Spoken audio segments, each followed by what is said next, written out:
The rain hammered against the windows of Ruby Chow's restaurant on Broadway Avenue in Seattle's Capitol Hill district, each droplet racing downward like the seconds that were about to change everything. It was March 1965, and inside the warm glow of red lanterns and lacquered wood, the smell of ginger and soy sauce mixed with the sharp scent of ambition that always seemed to follow Bruce Lee wherever he went. He sat at a corner table, 24 years old, 5 feet 7 inches, 135 pounds of coiled potential, wrapped in a simple black turtleneck and gray slacks. His dark eyes moved constantly, taking in everything, missing nothing. The way a true martial artist never stops reading the room, never stops assessing threats, never stops calculating angles. Across from him sat his student, a young white man named Tom, maybe 19, gangly and enthusiastic, still wearing the nervous energy of someone new to kung fu, new to discipline, new to understanding that strength had nothing to do with the color of your skin or the width of your shoulders. Tom was explaining a technique, his hands moving in excited approximations of what Bruce had shown him earlier that day at the Junfan Kung Fu Institute, on University Way. His voice carried that particular pitch of discovery, that sound young men make when they first realize their body can do things they never imagined. Bruce listened with the patience of someone who had taught hundreds of students, who understood that teaching wasn't about showing off what you knew, but about carefully building what they could become. The restaurant hummed with the sounds of Thursday evening dinner service. Plates clinked in the kitchen. Conversations rose and fell in multiple languages: Cantonese, English, Japanese. This being the kind of place where Seattle's International District came to eat real food, not the sweet and sour approximations served to tourists downtown. Ruby herself, the restaurant's formidable owner, who had given Bruce and his wife Linda a place to live when they first arrived in Seattle, moved through the dining room with the commanding presence of someone who had built something from nothing and would defend it with everything. Bruce was explaining something about centerline theory, about how the shortest distance between 2 points wasn't just geometry, but philosophy. When the atmosphere in the room shifted, not dramatically, not obviously, but Bruce felt it the way a wolf feels wind direction change, the way water feels the stone before it breaks. A waiter appeared at their table. He was white, maybe 45, with the kind of face that had hardened around disappointment, around resentment, around the thousand small failures that turn some men bitter. His name tag read Frank. His uniform was impeccable. White shirt crisp, black vest buttoned, black bow tie straight. But his eyes held something ugly, something that had been festering long before he approached this particular table on this particular evening. Frank set down Bruce's order of chow mein with deliberate force, the plate hitting the table just hard enough to make the porcelain ring. Then he turned to Tom, and his entire demeanor changed. His voice, which had been clipped and professional, suddenly dripped with concern so exaggerated it became mockery. "You doing okay here, son?"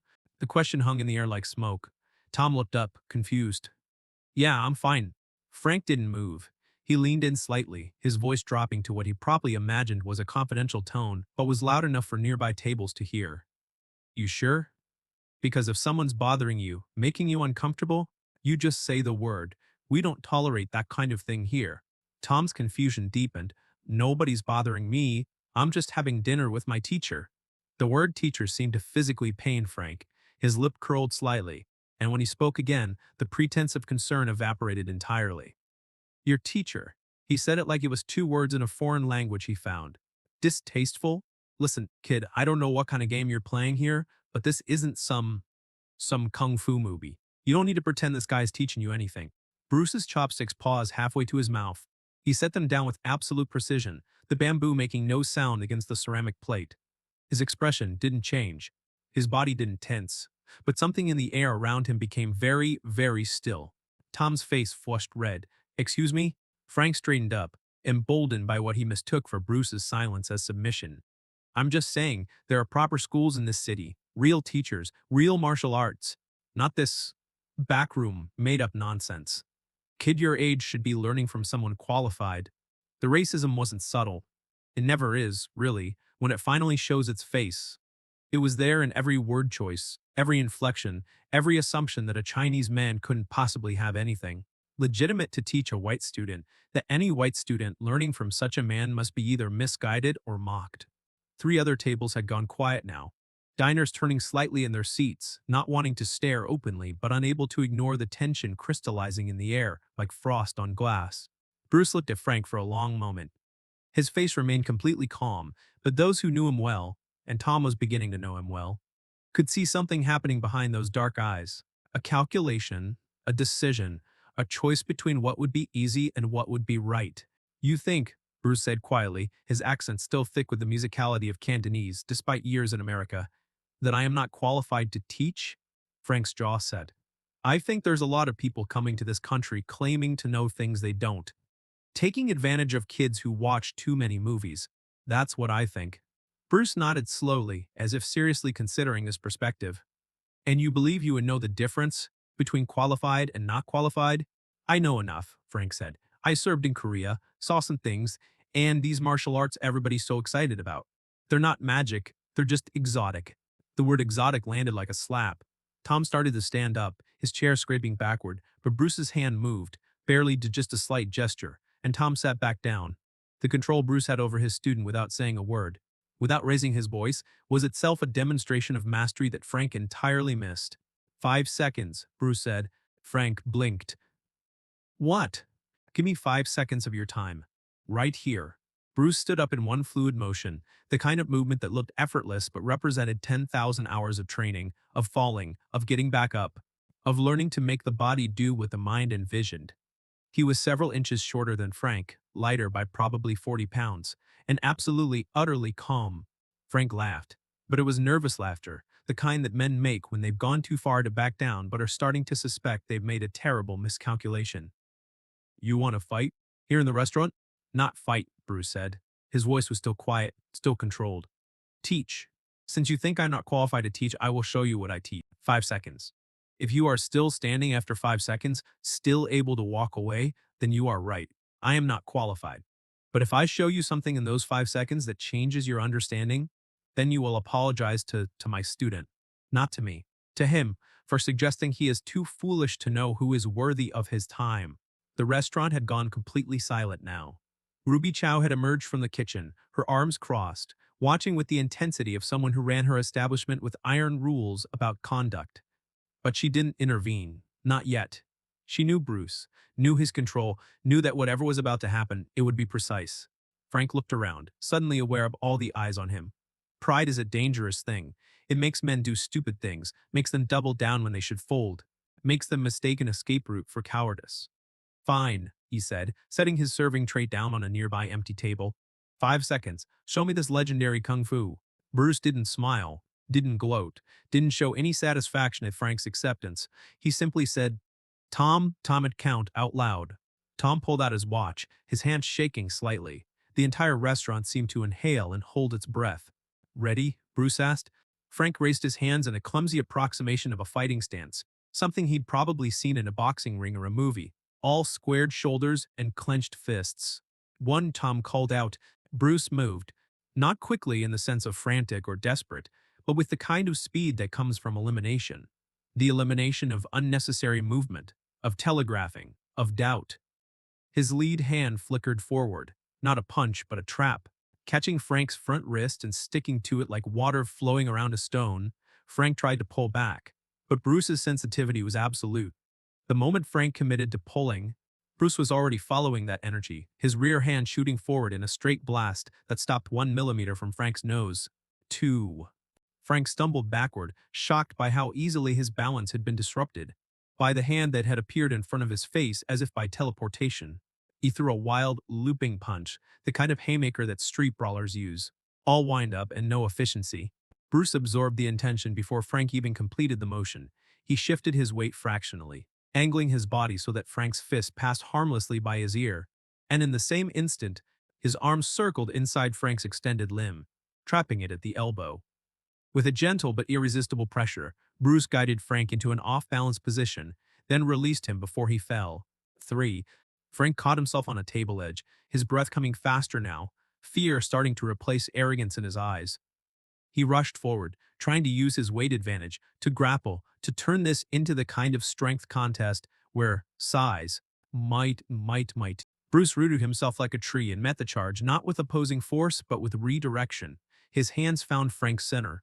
That point below the sternum where all balance originates, and with a short, sharp push, not a shove, but a precise explosive release of energy, he sent Frank backwards 3 steps. The power that moved through Bruce's arms came from his legs, from the ground, from understanding that the body is a single unified mechanism, not a collection of parts. 4. Frank was breathing hard now, sweat beading on his forehead despite the restaurant's comfortable temperature. He could feel it, the gap between what he'd assumed martial arts were and what they actually were in the hands of someone who had transcended technique to reach principle. He could feel his own clumsiness, his own wasted motion, the way his body fought against itself, while Bruce's body seemed to operate as a single coherent thought-made flesh. 5. Bruce stood exactly where he had started, his breathing unchanged, his expression still calm. Frank stood 6 feet away, disheveled, panting, completely untouched by any strike but absolutely, thoroughly defeated. Not beaten, educated. The silence that followed was profound. Tom lowered his watch, his mouth slightly open. Ruby Chow had the faintest smile touching her lips. The other diners sat frozen, having witnessed something that would become story, would become legend in the retelling, but in the moment was simply truth. Bruce walked back to his table, picked up his tea, took a sip. Then he turned to Frank and said very quietly, "This is what I teach. Not tricks, not movie fighting. I teach how to be efficient with your body, how to not waste motion, how to use your opponent's force against them, how to remain calm when others are not. These are not Chinese principles or American principles. They are human principles. The body does not care what country you come from. Physics does not care what color your skin is." Frank stood there, his chest still heaving, his face a mixture of shame and something else. Something that might have been the first crack in a wall he'd been building his entire life. "Now," Bruce said, sitting back down and gesturing to Tom, "you owe my student an apology." Frank looked at Tom. The young man sat very still, waiting, not triumphant, not mocking, just waiting. Finally, Frank's shoulders sagged. The fight went out of him, not just the physical confrontation, but something deeper, some poisonous assumption he'd been carrying. "I'm sorry," Frank said, and his voice cracked slightly. "I was wrong about him. About you." Bruce nodded. "Apology accepted. Now do you understand why he studies with me?" Frank nodded slowly. "Yeah, I think I do." "Good. Because when I just showed you in 5 seconds, he has been learning for 6 months, and he is better at it than you will ever be, not because he is white, or you are white, or I am Chinese, but because he has humility. He knows he does not know, so he can learn. You thought you knew, so you could not learn, till now." The weight of that statement settled over Frank like a heavy blanket. Bruce gestured to an empty chair at their table. Frank hesitated, then sat. His hands trembled slightly as he folded them on the table. "Why did you say those things?" Bruce asked. Not angry, curious, genuinely wanting to understand. "Where did that come from?" For a long moment, Frank didn't answer. His jaw worked as if chewing words he didn't want to swallow. Finally, he said, "My father fought in World War II. Pacific Theater. He came back different. Angry. He taught me that we won that war, that we were better. And I guess I just carried that. Never questioned it, just carried it like it was truth." Bruce leaned forward. "Your father's pain became your prison. You understand? He experienced something terrible, and instead of healing, he taught you to hate. And you thought that hate made you strong? But it does not. It makes you weak. It makes you afraid, and fear makes you lash out at people who are not your enemy." Tears welled in Frank's eyes. A 45-year-old man, sitting in a Chinese restaurant in Seattle, crying because a martial artist half his size had just dismantled not his body, but his belief system, and had done it with more grace than he deserved. "I don't know how to fix that." "The same way you fix anything," Bruce said slowly. "With practice, with humility. You think martial arts is about fighting? It is not. It is about becoming better than you were yesterday. Not better than other people, better than your yesterday self."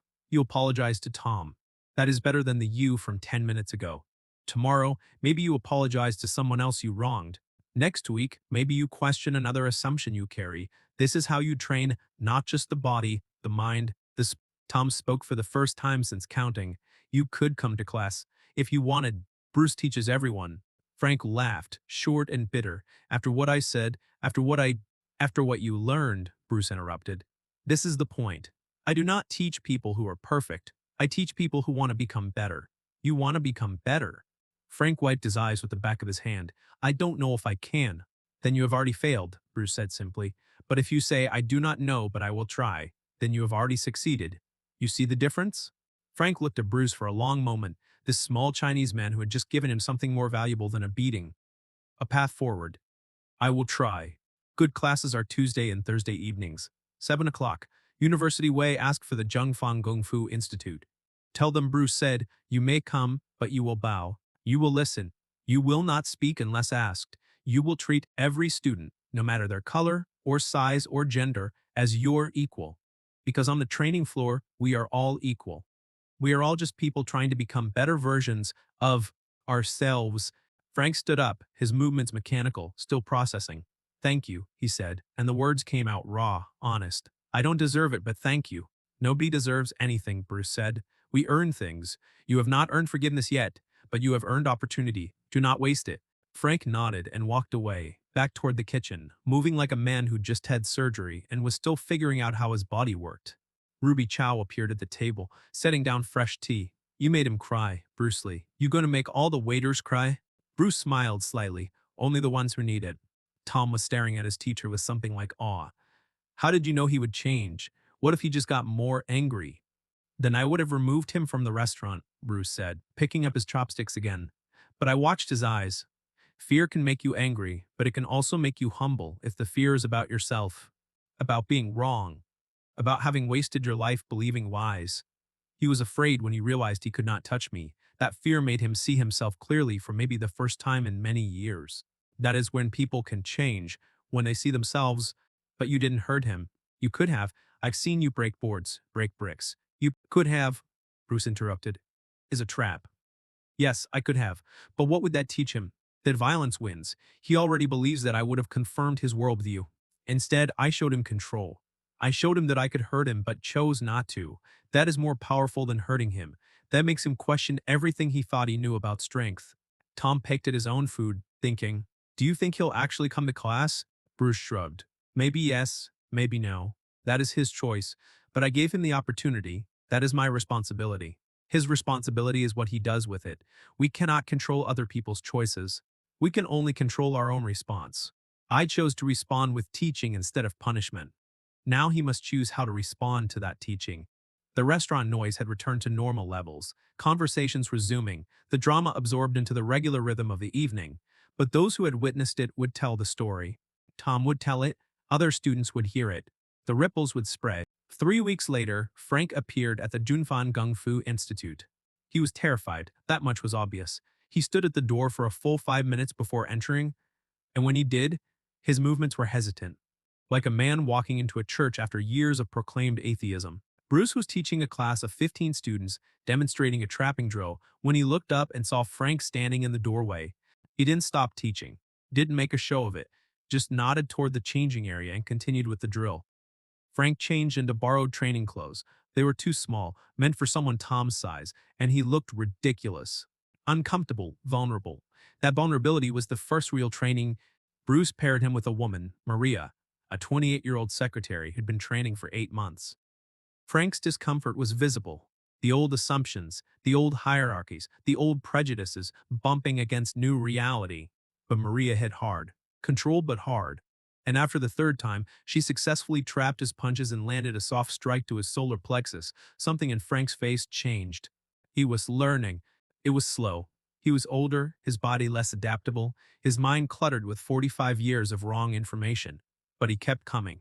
Tuesday and Thursday, 7 o'clock. He was there. Bruce didn't give him special attention, didn't acknowledge their history, treated him exactly like every other beginning student, with patience, with precision, with the expectation that Frank would do the work. 2 months in, Frank stayed after class one evening. Bruce was cleaning up mats, and Frank approached, still awkward, still carrying the weight of everything unsaid. I need to tell you something, Frank said. Bruce looked up. Okay. I went back to Ruby's last week, asked to speak to all the staff, apologized, not just to Tom, to everyone, for being who I was, for the things I'd said over the years, the assumptions I made, the way I treated people. Bruce nodded. How did they respond? Some accepted it, some didn't. One of the cooks, older Vietnamese man, he said he'd been waiting 3 years to hear me say that, said he almost quit multiple times because of things I'd said. Frank's voice broke. 3 years. I made someone's life hell for 3 years and didn't even know it. But now you know, Bruce said. So now you can change. You cannot fix the past, you can only fix the future. Frank nodded, wiping his eyes. This had become a pattern with Bruce. Men crying, men breaking down, men allowing themselves to feel the weight of their own actions. There was something about Bruce's presence, his calm certainty, that made it safe to fall apart. I don't know how to thank you, Frank said. Do not thank me, thank yourself. You chose to walk through that door. You chose to bow. You chose to listen. You chose to train alongside people you once thought were beneath you. Those were your choices. I just gave you the opportunity. You did the work. Frank looked at his hands, rougher now from training, from hitting the pads, from push-ups on his knuckles. It's strange. I thought martial arts would make me feel more powerful, but mostly, it makes me feel smaller. Like I understand how much I don't understand. Bruce smiled. Now you are learning the real art. The physical techniques, those are easy. The mental techniques, the spiritual techniques, those are hard. You are learning humility. That is the most powerful technique of all. 6 months after that evening in the restaurant, Frank brought his teenage son to class. The boy was 16, sullen, already showing signs of carrying the same poison his grandfather had passed to his father. Bruce watched them arrive together, saw the tension between them, the unspoken history. After class, Frank stayed behind again. His son had already left, uncomfortable, unwilling to wait. Frank looked exhausted. He won't listen to me. I'm trying to teach him differently than my father taught me. But he's already infected. I hear him say things I used to say, and I don't know how to reach him. Bruce was quiet for a moment.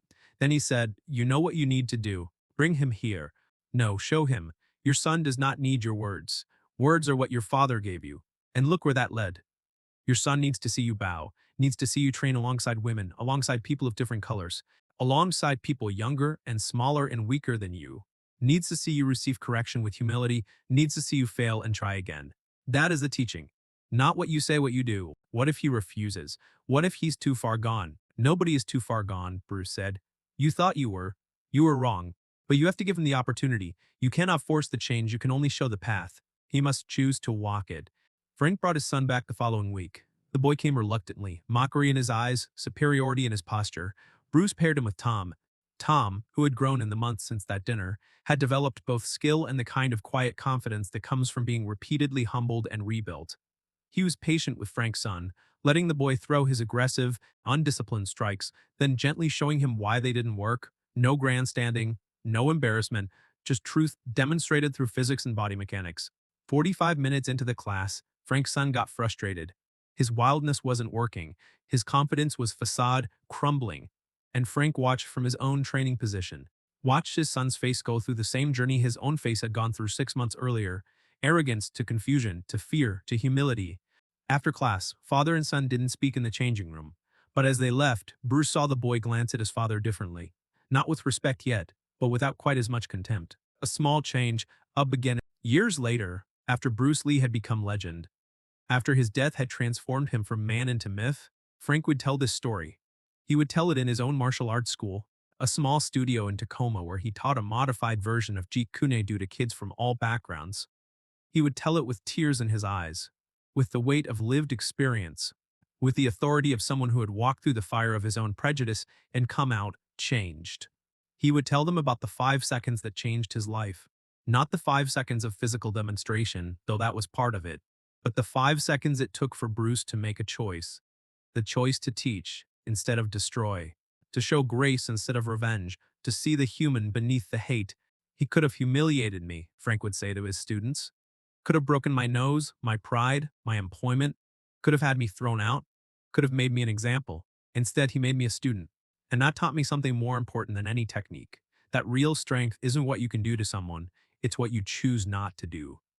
It's the control you have over yourself, not the control you have over others. His son, who had eventually embraced the training, would sometimes assist in the classes. The poison of 3 generations had been interrupted, had been diluted by a Chinese martial artist who understood that 5 seconds of violence could defeat one man, but 5 seconds of restraint could defeat an entire ideology. Tom, who went on to study with Bruce for years, who was present for the development of Jeet Kune Do, who witnessed Bruce's evolution from teacher to philosopher to icon, would also tell this story. In his version, he would emphasize Bruce's eyes in that moment. How they showed no anger, no need to prove anything, only a calm certainty that the universe operates according to principles. And those principles don't care about your race. your size, your history. Bruce could see potential in people that they couldn't see in themselves, Tom would explain decades later. By then a teacher himself, he saw Frank not as he was, racist, ignorant, aggressive, but as he could be. And by treating him according to that potential, by giving him an opportunity to live up to it, Bruce made the potential real. That's teaching, not showing people what you know, showing people what they could become. The restaurant Ruby Chow's remained a landmark in Seattle for years, and the staff who were there that evening would sometimes point out the table. That's where it happened, they'd say. That's where Bruce Lee defeated a man without throwing a single real strike. The story took on embellishments over time, as stories do. The 5 seconds became 10 seconds in some versions. Frank's size increased. The stakes got dramatized.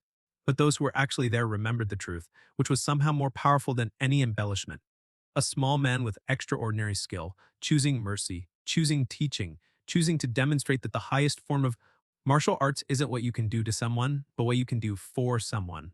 And Frank, in his 60s now, would sometimes visit Bruce's grave in Seattle's Lakeview Cemetery.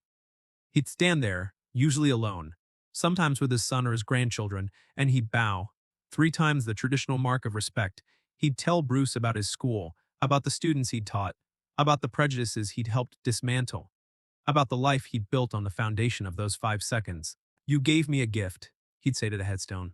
You gave me myself, the real me, not the version my father created, not the version I thought I had to be. You showed me that strength is a choice, that control is internal, that who we are is always more important than who we beat. Now let me ask you something. Who in your life have you dismissed because they didn't look like what you expected a teacher to look like?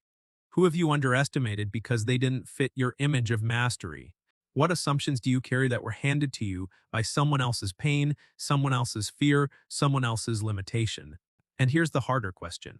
When you win an argument, when you're proven right, when someone challenges you and you have the power to destroy them, what do you choose? Do you break them? Do you humiliate them? Do you take your victory and walk away feeling superior? Or do you see the moment for what it really is, an opportunity to teach, to elevate, to show that real power is restraint, that real strength is mercy, that real mastery is knowing you could destroy someone and choosing instead to build them? Bruce Lee had 5 seconds to make a choice. He chose grace over violence. He chose teaching over revenge. He chose to see potential over acknowledging reality. And that choice created ripples that are still spreading, still teaching, still challenging us to examine what we do when we have power over someone else. The measure of a person isn't what they do when they're powerless, it's what they do when they hold all the power. It's easy to be kind when you're losing. It's easy to be humble when you're weak. The real test is what you do when you're strong, when you're right, when you have every justification to unleash everything you're capable of. Bruce Lee passed that test in 5 seconds. How long will it take you?